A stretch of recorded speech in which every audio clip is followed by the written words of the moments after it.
to direct our paths. We give you the praise and thanksgiving in your name, Jesus. Amen. All right, well, today, we're going to be looking at the sixth stone of remembrance. The 12 stones of remembrance are based upon Joshua chapter 4, where God told the people to place the 12 stones as a monument, like on the screen. And specifically, every time the children came by, they were to be able to speak to the children to remind them of the miraculous works of God. And so that's what this is. Now, this specifically, though, is based on 12 stones of remembrance concerning our nation's history, the foundations, the American Revolution. I put it this way. Think about it if today that the Jewish community did not have the Torah. Nothing concerning the Torah. What would it be like for them? They wouldn't be able to go to read it, obviously, but through time, even some of the stories would have been lost. How about if the Christians, how about if we didn't have the New Testament? What would that have been like? Just think about that in your own life. Well, how about if the God that we worship in the Old and New Testament that did the great miracles that he did, how about if he happened to show up at a nation's door when the nation was beginning, a nation that was basing itself on the Bible itself, a Judeo-Christian culture? How about if that same God showed up and did miraculous things? And yet, what would that nation be like if they lost those stories? Well, I can imagine it would be a nation that had kind of lost its way, a nation that would lose right and wrong, maybe enter into some of the issues that we're dealing with today. And that's because we have lost those stories. And the reason why, for over 150 years, these stories were part of American education.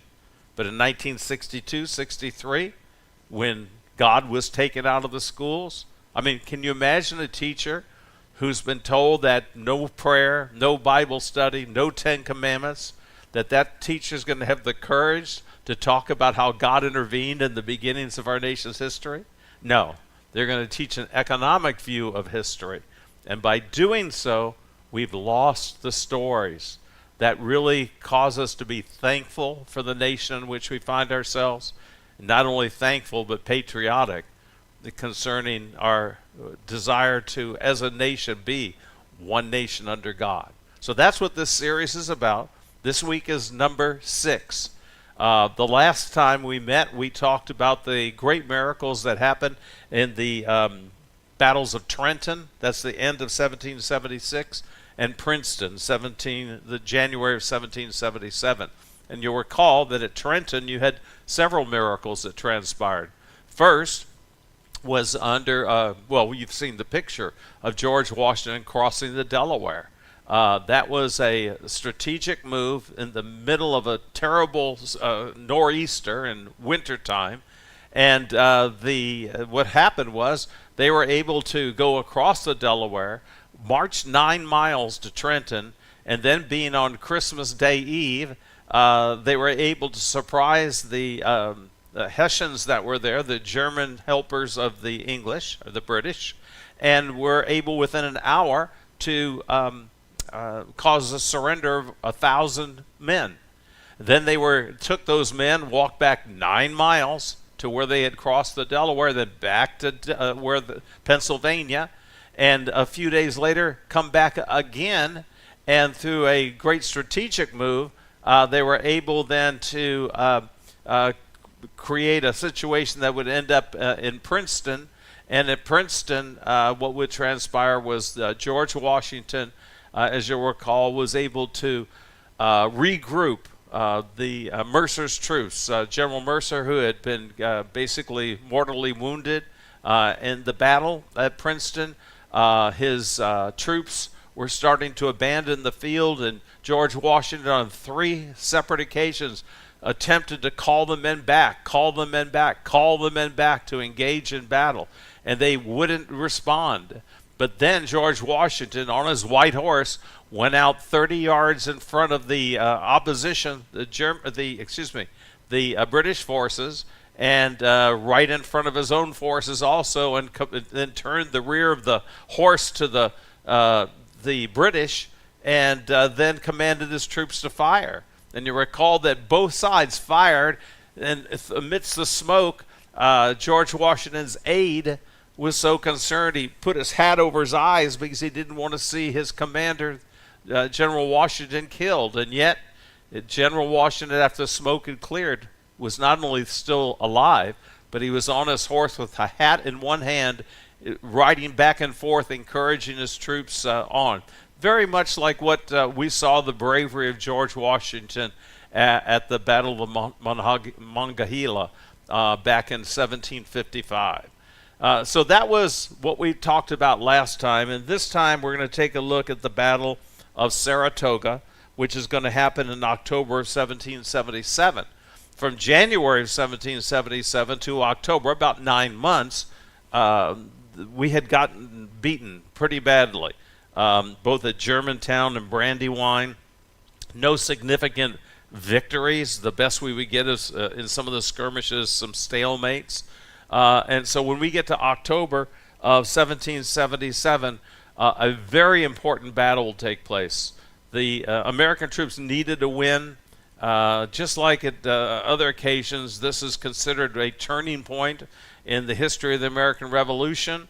And this has happened oftentimes because the American forces are on the brink of destruction on multiple occasions, especially as a period of time would go by where there weren't any really major victories. So when you get to Saratoga, this is a very important time.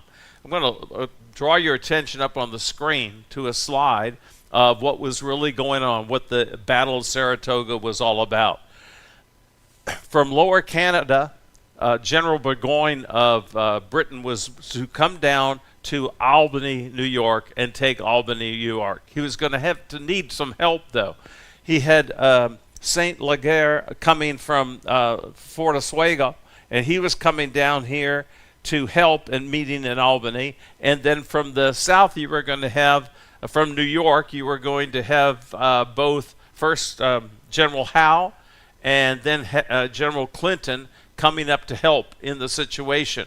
As they came down the coast, we're going to see, out of Canada towards Albany, we're going to pick up the story there, but I'll go ahead and share with you that because of some strategic things that transpired and a foolish thing that transpired, none of the supporting forces ever came to meet Burgoyne. General Howe, who had the ability to make up decisions along the way because he was so highly esteemed, decided that Burgoyne was not going to need his help. So instead of going there, he went up to Pennsylvania because he had heard in Philadelphia there was uprising going on there, and he would go up there and actually retake Philadelphia. Then Saint Leger, as he was coming across there, you might see the arrows going from Gates, that's General Gates from the American forces, and actually it would be a Benedict Arnold who would meet Saint Leger, and as a result of that, have a victory, and Saint Leger would retreat and go back. And so it'll end up being, and then Clinton would get there too late. So it will end up being Burgoyne against the troops of Gates, and that's where I want to pick it up right now. The British recaptured Fort Ticonderoga as they came down. There's a picture of it right there in almost the center of the map. The British recaptured Fort Ticonderoga, and 7,000 British troops marched south toward Albany, New York. As British General Burgoyne passed through the Hudson Valley, he sought out and entered into a contract with the Mohawk Indians to harass and to kill Americans that were in that area to help Burgoyne. However, there's one issue that came up, and that was that the Mohawk Indians could not really tell the difference between a British loyalist and a American citizen who was, in other words, that was siding with the American Revolution. The British loyalists, the loyalists looked just like any other American there, but they favored the British side. they felt that we shouldn't have declared our independence. So you had the British loyalists, which were Americans but were siding with Britain, and then you had the American revolutionaries, and the Mohawk Indians could not easily tell the difference between the two, and that would cause an unseen event to happen, which would really change the direction of the American Revolution. During July of 1777, a British loyalist named David Jones left his fiancée Jane McCrae and joined up with General Burgoyne's troops. So here's if you want to use the term American citizen, they were living in America, but they were British loyalists, so he left his wife at home and to join up with Burgoyne and his troops favoring the British cause. As the army moved closer to David Jones's settlement, the Indians returned to Burgoyne's camp. There they showed their most recent scalps, and David Jones recognized the beautiful hair of his fiancée, Jane McCrae.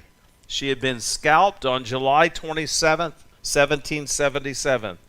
This caused first an outrage in the British camp.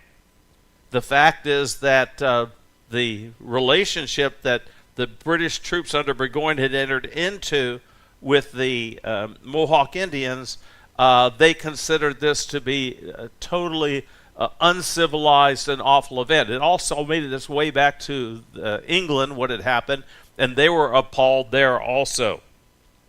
At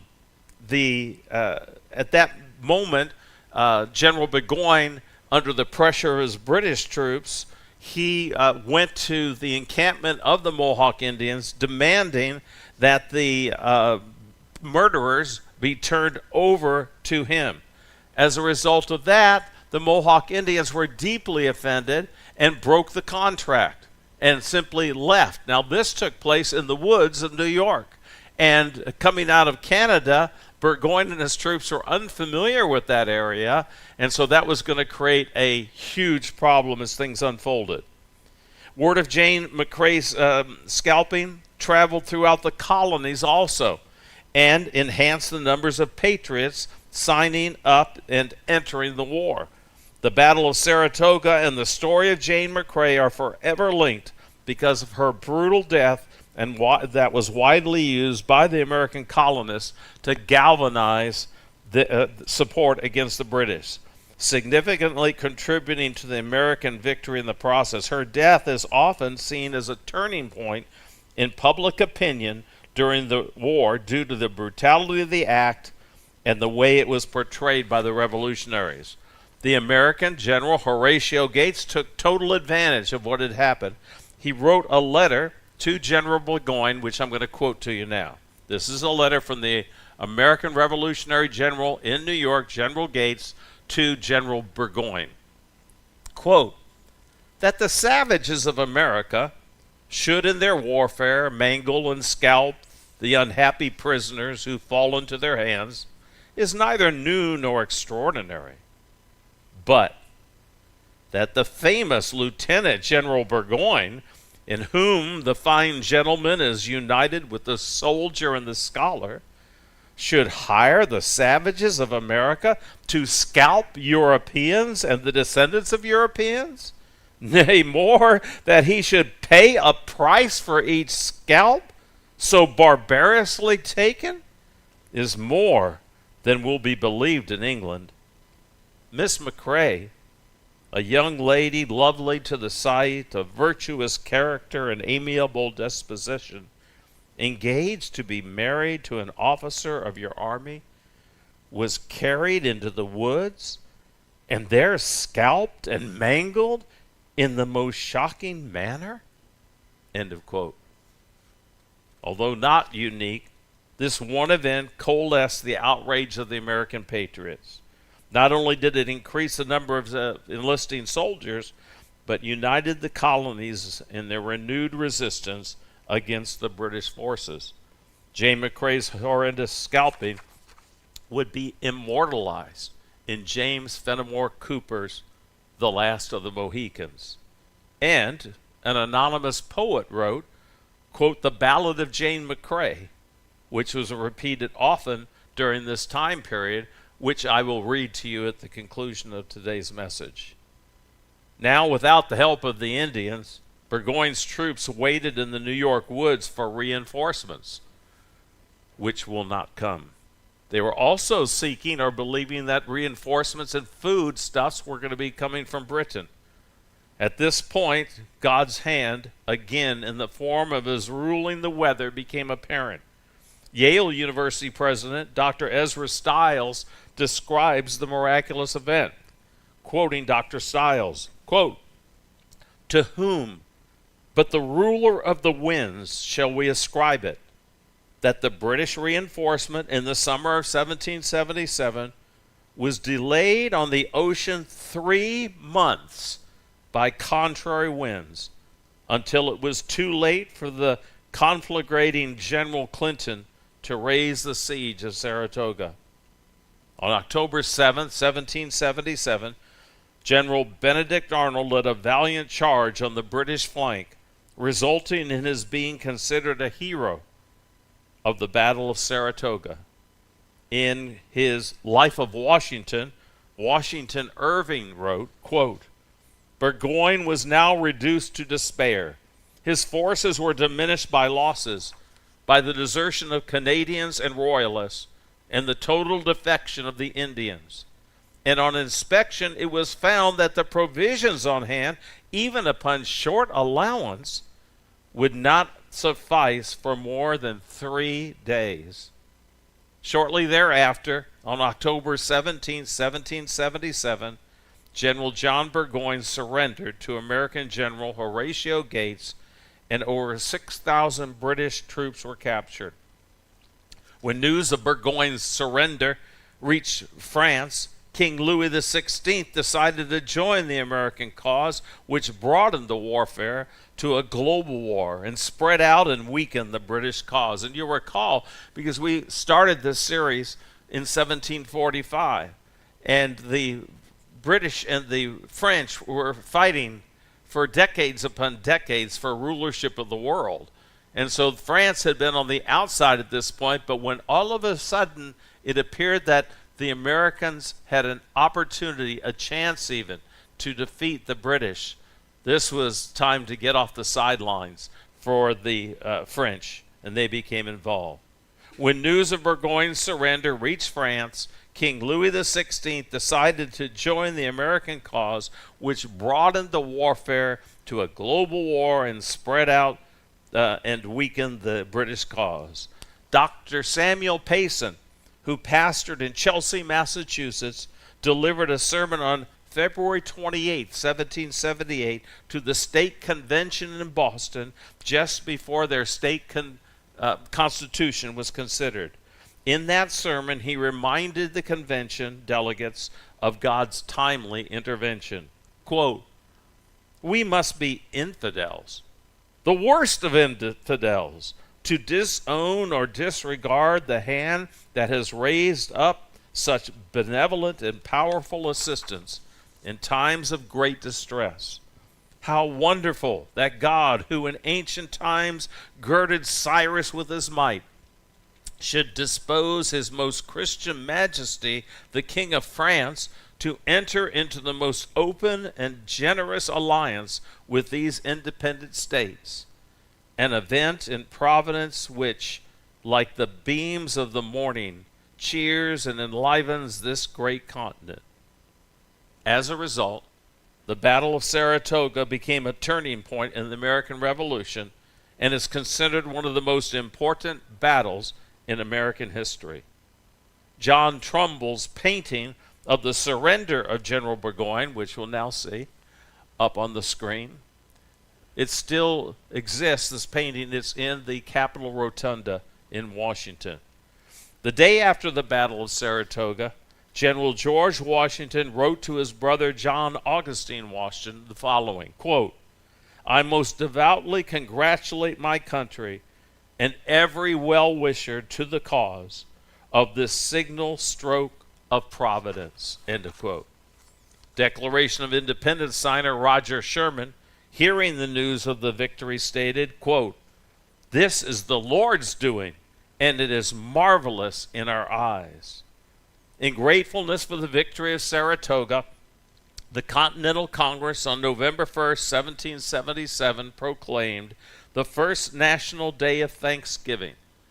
The proclamation stated, quote, that with one heart and one voice, the good people may express the grateful feeling of their hearts, join the penitent confession of their manifold sins, that it may please God through the merits of Jesus Christ, mercifully to forgive and blot them out, and under the providence of Almighty God, secure for these United States the greatest of all human blessings, independence and peace. End of quote. Historian John Wingate Thornton, 1860, in his editor's notes to the May 27, 1778 sermon by Dr. Payson to the Massachusetts House of Representatives states, quote, the glad news from Saratoga was like the noonday sun on the gloom and heaviness engendered by continued reverses and suffering pervading the colonies.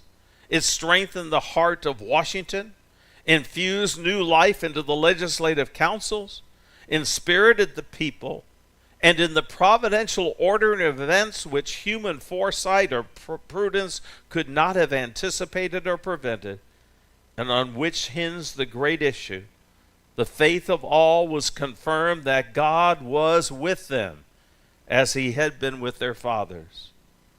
An incident close in illumines the record of our history, and by its light we may see the source of that marvelous strength and weakness and endurance and trial which George III and Lord North and that right reverend bench could never comprehend, nor their wit or power overcome. It was an order of Congress directing the Committee of Commerce to import 20,000 copies of the Bible, September 11, 1777, the great political textbook of the Patriots. On the 15th of November, the 13 colonies confederated under the style of the United States of America and presented a consolidated front to George III, who might see on their national coin not his own now hated and discarded royal effigy, but the motto, "We are one," which, passing from palm to palm, linked every heart in one united whole. In the midst of this prosperity, on the recommendation of Congress, the 18th of December was observed as a day of solemn thanksgiving and praise throughout the United States. End of quote. Unfortunately, in the aftermath of his victory at Saratoga, General Gates enjoyed widespread popular support, and some campaigned behind the scenes to have him replace Washington as commander-in-chief of the Continental Army. One thing that you really need to understand, that Washington, although God's hand was upon him, not everybody could see that, and some didn't want to see that. And so he was not favored by all. In a couple weeks, we'll see the story of Benedict Arnold. In addition to Benedict Arnold, we have a situation I'm going to describe here, which is called the Conway Cabal.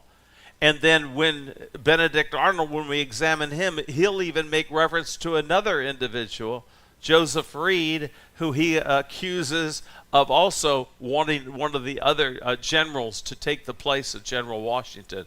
So what I'm about to share with you is nothing new. And the book of Ecclesiastes says there is nothing new under the sun. That's found in the first chapter of Ecclesiastes. There is nothing new under the sun. What was before shall be again. And if someone says, look, that's new, no, it's been from of old, from everlasting. So with that in regard, we see that even within our own nation today, that there's always opposing forces to what God is attempting to do. It's our job to discern not whether we're pleasing to whether God is pleased with us, but whether we're pleasing to God. In the aftermath, with General Gates gaining popularity to replace Washington as commander-in-chief of the Continental Army, an episode known as the Conway Cabal, Gates supporters began to conspire against Washington, but their plot was discovered when a drunken officer, Colonel James Wilkinson, stated publicly that General Thomas Conway had praised Gates as the savior of the revolution while disparaging George Washington. Specifically, Conway had said that, quote, "Heaven has been determined to save your country, or a weak general and bad counselors would have ruined it." It was only through this additional providential discovery of the plot and the strong backing of key figures in both the Army and Congress that Washington was able to maintain his command. The Conway Cabal had taken Washington by surprise, but in the aftermath of its failure, it was Gates who found himself in the weaker position. General Gates apologized to Washington, who retained his command for the remainder of the war, and, supported by French forces on land and sea, received the British surrender at Yorktown in 1781. And we'll get to that battle in a few weeks. Let me read to you the poem, or the ballad, that was circulating throughout the American colonies that caused numerous people to leave their farms and to come and support the American cause. It's anonymous. It's entitled "The Ballad of Jane McCrae." It was brilliant autumn time, the most brilliant time of all, when the gorgeous woods are gleaming ere the leaves begin to fall, when the maple boughs are crimson and the hickory shines like gold, and the noons are sultry hot and the nights are frosty cold, when the country has no green save the swordgrass by the rill, and the willows in the valley and the pine upon the hill. Then the pippin leaves the bough, and the sumac's fruit is red, and the quail is piping loud from the buckwheat where he fed. When the sky is blue as steel, and the river clear as glass, when the mist is on the mountain, and the network on the grass, when the harvests all are housed and the farmer's work is done, and the stubbles are deserted for the foxhound and the gun. It was brilliant autumn time when the army of the North, with its cannons and dragoons and its riflemen, came forth. Through the country all abroad there was spread a mighty fear of the Indians in the van and the Hessians in the rear. There was spread a mighty terror, and the bravest souls were faint, for the shaven chiefs were mustered in their scalp locks and their paint. And the forest was alive, and the tramp of warrior men scared the eagle from his eyrie and the gray wolf from his den. For the bold Burgoyne was marching with his thousands marching down to do battle with the people, to do battle for the crown. But stark he lay at Bennington by the Hoosac waters bright, and Arnold and his forces gathered thick on Bemis height. Fort Edward on the Hudson, it was guarded night and day by Van Vechten and his woodmen, right sturdy woodmen they. Fort Edward on the Hudson, it was guarded day and night. Oh, but in the early morning it saw a bitter sight. A bitter sight and fearful, and a shameful deed of blood. All the plain was cleared around, but the slopes were thick with wood. And a mighty pine stood there on the summit of the hill, and a bright spring rose beneath it with a low and liquid trill. And a little way below, all with vine boughs overrun, a white-walled cot was sleeping. There that shameful deed was done. Oh, it was the blithest morning in the brilliant autumn time. The sun shone never brighter when the year was in its prime. But a maiden fair was weeping in that cottage day by day. Woe she was, and worn with watching for her true love far away. He was bearing noble arms for England's king. She was waiting sad and tearful near the pine tree, near the spring. Weary waiting for his coming, yet she feared not, for she knew that her lover's name would guard her, that her lover's heart was true. True he was, nor did forget, as he marched the wildwoods through, her to whom his troth was plighted by the Hudson's waters blue. He bethought him of the madness and the fury of the strife. He bethought him of the peril to that dear and precious life. So he called an Indian chief in his paint and war array. Oh, it was a cursed thought, and it was a luckless day. Go, he said, and seek my lady by Fort Edward where she lies. Have her hither to the camp. She shall prove a worthy prize. And he charged him with a letter to his dear, bidding her to follow freely, and that she should nothing fear. Lightly, brightly rose the sun, high his heart and full of mirth.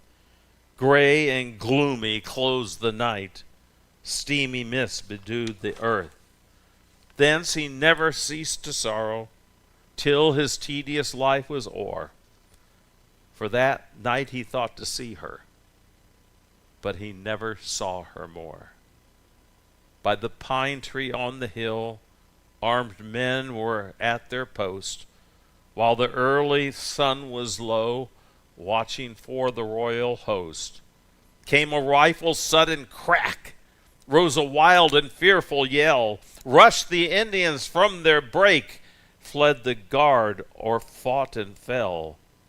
Fought and fell, and fiercely o'er them rose the hideous death halloo. One alone was spared of all, wounded he, and pinioned too. He it was the deed that saw, as he lay the spring beside, had his manly arm been free, he had saved her, or had died. By the hill he saw them lead her, and she followed free from fear, and her beauty blazed the brighter as she deemed her lover near. He could read the joyous hope sparkling in her sunny eyes. Lo, the sudden strife, the rage, they are battling for the prize. Guns are brandished, knives are drawn, flashed the death shot, flew the ball. By the chief who should have saved her did the lovely victim fall. Fell and breathed her lover's name, blessed him with her latest sigh. Happier than he surviving, happier was she to die. Then the frantic savage seized her by the long and flowing hair, bared the keen and deadly knife, whirled aloft the tresses fair, yelled in triumph and retreated, bearing off that trophy dread,